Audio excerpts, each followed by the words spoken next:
10 tanda-tanda kiamat besar yang disebutkan oleh Nabi SAW. Kata beliau, amblasnya bumi di belahan timur yang pertama, terjadi gempa besar. Sebagian ulama hadis mengatakan bagian Asia, di mana Allahu alam. Tapi ini tanda-tanda kiamat besar akan terjadi nanti. Kemudian terjadi lagi longsor bumi di belahan barat. Sisi barat bumi kita tahu wilayah Afrika dan seterusnya. Kemudian amblasnya bumi di Jazirah Arab. Ini yang dimaksud dengan amblasnya bumi, artinya longsor yang besar, yang sulit lagi untuk ditimbun, udah nggak bisa ditimbun, nggak bisa diperbaikin. Kalau di situ ada kota, ada kampung, pasti hancur udah. 3 sekaligus terjadi longsor di 3 titik yang berbeda dan secara waktu atau dalam waktu yang bersamaan. Ini sudah selangsung 3 tanda-tanda kiamat. Jadi pada saat terjadi di timur itu tanda-tanda kiamat besar 1. Terjadi di barat, tanda-tanda kiamat besar 2. Terjadi di Jazirah Arab, tanda-tanda kiamat besar 3. Kemudian di dalam hadis ini disebutkan secara beracak. Nanti sebentar setelah saya terjemahkan hadis ini saya akan sebutkan urutannya. Lalu kata Nabi SAW, kabut yang menutupi bumi ini. Kemudian ada Dajjal. Jadi kabut itu dihitung dalam hadis ini yang keempat. Dajjal yang kelima. Kemudian yang keenam binatang melata. Nanti akan saya jelaskan juga apa yang dimaksud dengan binatang melata. Yang ketujuh keluarnya Ya'juj Ma'juj. Ini juga akan kita jelaskan nanti. Kemudian yang kedelapan matahari terbit dari tempat terbenamnya. Yang kesembilan keluarnya api dari perut kota Aden yang menghalau manusia. Sulit, manusia tidak bisa melalui Jazirah Arab. Kemudian yang ke-10 turunnya Isa putra Maryam. Turunnya Isa putra Maryam. Tentu saya katakan tadi hadis ini disebutkan dan disepakati oleh para ulama sifatnya teracak. Karena cukup banyak dalil-dalil yang lain yang mengurut kejadian ini. Urutan yang pertama dari 10 ini adalah keluarnya Dajjal. Ini urutan pertama. Dajjal, jemaah sekalian, adalah diambil dari kata-kata Dajjalah yang berarti kekacauan. Ciri-ciri Dajjal disebutkan dalam banyak hadis yang sahih adalah mata kanannya yang paling pertama rusak seperti anggur kering. Kata Nabi SAW dalam hadis sahih, ketahuilah Dajjal buta mata kanannya dan Tuhan kalian tidak buta, karena dia akan mengaku sebagai Tuhan. Kemudian dia orangnya memiliki kulit yang kehitam-hitaman serta memiliki dahi yang lebar. Setiap orang beriman bisa membaca di dahinya tertulis 3 huruf kafara. Semua orang yang ngerti tulisan Arab, tidak ngerti tulisan Arab akan bisa tahu dan baca itu. Kafara, kufur. Rambutnya keriting dan orangnya tinggi besar. Kata Nabi SAW, kalau kalian dengar Dajjal keluar di satu lokasi, maka menghindarlah. Walaupun kalian harus lari ke gunung, dia akan keluar membuat kerusakan selama 40 hari. Kata Nabi SAW, 40 hari itu sehari seperti setahun, sehari lagi yang kedua seperti sebulan, hari yang ketiga seperti sepekan, dan sisa harinya seperti hari kalian. Dia akan keliling muka bumi semuanya, dan kata Nabi SAW, seluruh bumi ini akan dimasuki oleh Dajjal. Tidak tertinggal satu lorong, gang, jangankan kota atau desa, kecuali Dajjal akan masuk ke dalamnya, kecuali Madinah dan Mekah. Tidak bisa dimasuki oleh Dajjal. Kata Nabi SAW dalam hadis sahih, karena di setiap pintu gerbang Mekah dan Madinah malaikat menghenuskan pedangnya dan menghalau Dajjal sehingga Dajjal tidak bisa masuk. Pada saat dia tiba di Palestina, waktu yang bersamaan di kota Madinah berkecamuk. Kaum muslimin sepakat semua keluar untuk mengejar Dajjal dan membunuhnya.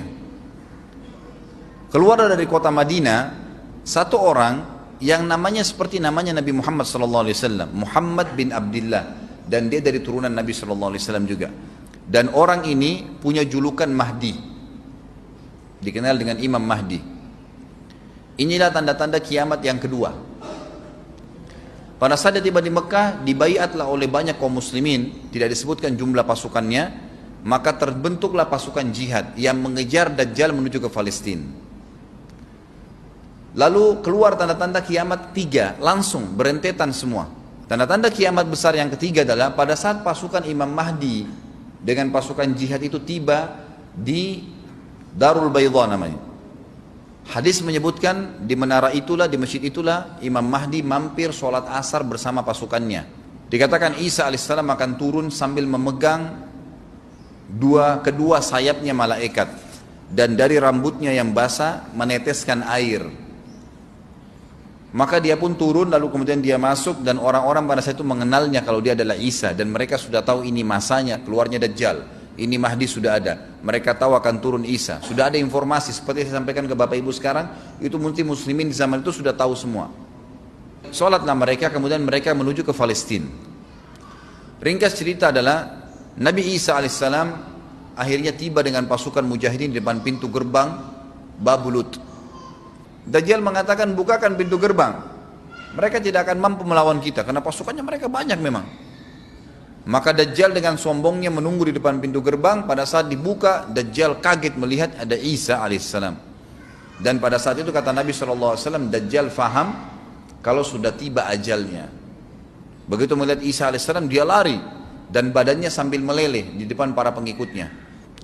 Pada saat Dajjal mati, pengikutnya pada ketakutan semua. Mereka anggap Dajjal Tuhan, mereka anggap Dajjal orang yang perkasa lah, orang yang kebal lah, beragam macam kelebihan. Mereka kaget pada saat mati, maka bertebaranlah mereka dan akhirnya mereka sembunyi di bawah pohon dan di atas batu. Kemudian batu dan pohon akan memberikan penjelasan, hai muslim ini Yahudi, bunuhlah. Maka dibunuhlah pada saat itu mereka. Lalu Nabi Isa alaihissalam memimpin di muka bumi, dan kata Nabi SAW, pada saat itu Islam, agama Islam yang dibawa oleh Nabi SAW akan masuk ke semua rumah di muka bumi, gak tersisa. Satu dunia ini semuanya Islam. Hadis sahih. Maka Nabi Isa alaihissalam memimpin pada saat itu, disebutkan dalam hadis 40 tahun dengan ketenangan menerapkan hukum Islam. Semuanya beriman kepada Allah subhanahu wa ta'ala dan menjadi muslim. Setelah itu keluar tanda-tanda hari kiamat besar yang keempat, yaitu keluarnya Ya'juj dan Ma'juj. Nabi SAW sebutkan ciri-ciri mereka. Mata mereka sobekannya kecil sehingga mata mereka kelihatan seperti sipit, tapi bola matanya besar. Mereka memiliki rambut yang keriting, dan mereka memiliki poster yang umumnya seperti poster manusia. Ada hadis yang berbunyi mereka akan mendatangi sebuah sungai, kalau tidak salah namanya sungai Tibria, airnya banyak mengalir. Kata Nabi SAW, mereka semua minum air sungai itu, dan yang terakhir dari mereka datang sudah nggak dapat air. Artinya air sungainya habis diminum. Bayangin berapa banyak jumlahnya tuh. Pada saat itu Nabi SAW mengatakan, Allah berfirman kepada Isa, berkata, wahai Isa, aku akan mengeluarkan hamba-hambaku yang tidak ada seorang pun dari kalian bisa mengalahkannya, termasuk Isa alaihissalam, nggak bisa mengalahkan. Maka selamatkanlah dirimu bersama dengan pengikut-pengikutmu ke gunung Tur namanya. Jadi memang Ya'juj ini ciri khasnya, kata Nabi SAW, mereka memakan apa saja. Jadi bukan seperti manusia normalnya. Mereka membunuh semua yang bukan seperti mereka. Sampai-sampai kata Nabi SAW, tidak ada yang bisa mengalahkan mereka, dan jumlah mereka sangat banyak. Salah seorang di antara mereka tahu dia akan mati kalau sudah punya 1000 anak. Kata Nabi SAW dalam hadis Bukhari, kecelakaanlah bagi orang-orang yang ada di Jazirah Arab. Kemungkinan besar makna ini adalah tempat mereka dekat dengan Jazirah Arab. Kata Nabi SAW, kecelakaan bagi orang-orang yang Jazirah Arab karena telah terbuka dari lubangnya Ya'juj Ma'juj sebesar ini. Udah kasih isyarat dengan jari ibu jari sama jari tengahnya. Artinya mereka sudah bisa melihat keluar. Pada saat mereka keluar, maka mereka akan mulai membuat kerusakan. Kata Nabi SAW di dalam hadis sahih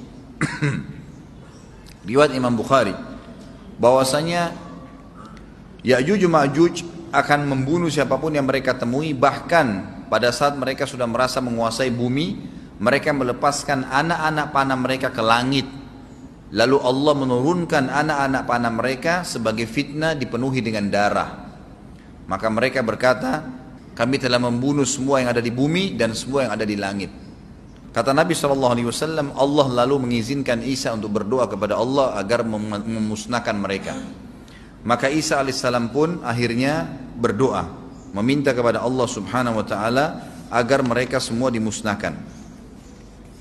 Maka pada saat itu pun Allah subhanahu wa ta'ala menurunkan kepada mereka hama. Sebagian hadis menyebutkan serangga kecil seperti cacing, banyak sekali yang menimpa tubuh-tubuh mereka. Setiap orang satu. Dan itu membuat mereka mati. Kemudian setelah itu Isa alaihissalam memimpin lagi di muka bumi sampai beliau meninggal. Setelah Isa alaihissalam meninggal, kembali lagi sebagian besar manusia berbuat kekufuran. Maka Allah subhanahu wa ta'ala keluarkan tanda-tanda kiamat besar yang kelima. Yang kelima ini adalah keluarnya hewan atau binatang melata. Binatang melata ini disebutkan dalam hadis yang sahih riwayat Bukhari, bahwasanya Allah SWT akan keluarkan, tapi tidak disebutkan dari bumi mana dia keluar. Dia akan keluar hewan melata yang bisa berbicara seperti manusia dan badannya dipenuhi dengan bulu. Allahu a'lam bagaimana. Kemudian dia datangi orang-orang yang kufur tersebut dan menasihatin dan mengingatkan mereka. Yang tidak mau beriman, dalam hadis dikatakan dicap oleh hewan tersebut. Allahu a'lam dicap seperti apa, sehingga ketahuan mana yang kafir, mana yang beriman. Terus dia keliling di muka bumi tapi tidak disebutkan berapa lama. Lalu kemudian Allah lenyapkan si dabbah ini. Kemudian datang tanda-tanda kiamat yang ke-6. Tanda-tanda kiamat yang ke-6, 6, 7, 8. Itu berentetan semua. Longsor besar di timur, di barat dan di jazirah Arab. Ini tanda-tanda kiamat terjadi serentak. Sudah 8. Kemudian terjadi yang ke-9, keluarnya api dari negeri atau dari kota Aden. Kota Aden ini di Yaman ya. Tentu hadis menjelaskan tentang masalah api yang keluar ini, artinya api bukan main-main, ini bukan kebakaran sebuah masjid atau sebuah bangunan 10 tingkat. Api ini bisa menghalau manusia untuk jalan karena panasnya. Sebagian riwayat menjelaskan api tersebut akan berdiri seperti gunung yang besar dan dari seluruh pelosok dunia bisa kelihatan. Kita bisa bayangkan bagaimana yang akhirnya akan menggiring atau menghalangi orang-orang untuk jalan, susah. Sebagian ulama hadis mengatakan mereka nggak bisa jalan, tidak bisa ada penerbangan, tidak bisa ada orang jalan karena panasnya bumi ini dari api tersebut. Dan itu memang kemungkinan besar akan keluar satu waktu, Allahu a'lam kapan. Dan yang terakhir, tanda-tanda kiamat sebelum ditiup sangkakala adalah terbitnya matahari dari tempat terbenamnya. Dan ini sudah terakhir sekali. Makanya kata Nabi SAW, taubat akan diterima sebelum matahari terbit dari tempat terbenamnya. Artinya selama yang lain itu masih ada, masih bisa taubat. Kalau sudah itu, sudah sulit. Ini tanda-tanda kiamat. Sebagian ulama memasukkan tanda-tanda hari kiamat kecil, ada yang masukkan tanda-tanda kiamat besar. Ada dua hal. Yang pertama itu adalah keluarnya Dzu Suwakatain. Ada orang dari negeri Habasyah dikenal dengan Dzu Suwaka. Dzu Suwaka ini sak artinya betis. Diberikan julukan Dzu Suwaka karena betisnya sangat kecil. Orang ini, Bapak Ibu sekalian, kata Nabi SAW akan menghancurkan Ka'bah. Dan kata para ulama pada saat itu memang manusia sudah sunyi, nggak ada lagi yang datangin Ka'bah. Orang-orang sudah lalai gitu kan. Keluarlah orang ini. Makanya sebagian ulama masukkan dia tanda-tanda kiamat sebelum terbitnya matahari dari tempat terbenam. Ditambahkan ini yang ke-11 atau ini yang ke-10, terbitnya nanti kiamat yang ke-11. Kata Nabi SAW, dia akan mencabut batu-batu Ka'bah satu persatu sampai rata dengan tanah. Dan saya sedang dilihatkan oleh Allah sekarang bagaimana pada saat dia mencabut batu itu. Hadis sahih riwayat Bukhari Muslim. Yang terakhir, yang kedua, yang berhubungan juga dengan tanda-tanda kiamat, ada yang memasukkan kiamat kecil, tapi ini lebih dekat dengan kiamat besar. Orang yang terakhir meninggal itu adalah orang dari asli suku Madinah yang sedang mengembala kambing. Kata Nabi SAW, orang yang terakhir meninggal dari kalian kalangan manusia. Semua orang sudah mati, tinggal dia sendiri. Tapi dia nggak tahu. Dia lagi mengembala kambing, kemudian dia masuk dengan gembalanya ke kota Madinah, ditemukan semuanya tidak ada kehidupan. Nggak ada orang, nggak ada binatang, nggak ada apa-apa, tinggal dia sendiri. Pada saat dia meletakkan telapak kakinya di kota Madinah, maka pada saat itu dia meninggal. Dan inilah manusia terakhir meninggal sebelum ditiup sangkakala terakhir. Allahu a'lam.